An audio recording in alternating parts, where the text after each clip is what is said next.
Няраа хүүхдийн хоол боловсруулах тогтолцооны үед түгээмэл ажигладаг нэг шинж бол гидс дүрэлт.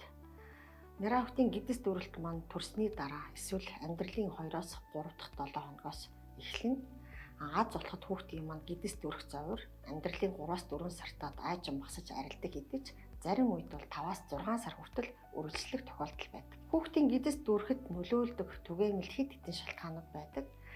Нэгдүгээрт нь хүүхдийн хоол боловсруулах тогтолцоо бүрэн гүйцэд хөгжөөгүй, сүү задлдаг ашигтай бактериуд хангалтгүйгээс хөхний сүү болон сүүн тэжээлийг бүрэн задлж чаддаг.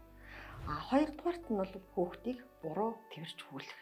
Хүүхд буруу байрлалд тэрвэрч хүүлэх явцад хүүхд агаарыг их хэмжээгээр залхиж гидс дүрхэнд илбэг байдаг. Гурав дахь шалтгаан маань хүүхд гидс дүрэхэд нөлөөлдөг эмгэг төрөгч бактерийг амарчих газар буюу төрх эмнэлгээс авсан байдаг.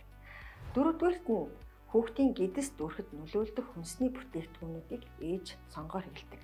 Учир нь дөнгөж төрсэн ээжийнэр маань хүүхэндөө сүү оруулахын тулд ямар бүтээгдэхүүн сайн гэсэн бараг бүхий л бүтээгдэхүүнүүдийг сонгоор хэрэглэдэг.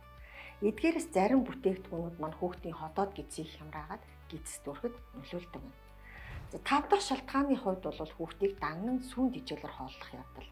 Сүүн тэжээлэр хооллож байгаа үед хүүхдэд дисбактериоз буюу лактоз үл твчих байдал үүсэж үүний улмаас гидс дүрэх шалтгаан болдог байна. Бусад шалтгааны хувьд хүүхэд маань дутуу төрөх, кесар хагалгаагаар төрөх, мөн ээж нь төрхөөсөө өмнө болон төрсний дараа антибиотик эмчилгээ хийлгэжсэн үүлэмжтэй, мөн ихэнд тамхи татдаг хор зуршилтай байх нь хүүхдийн гидс дүрэхэд нөлөөлдөг байна.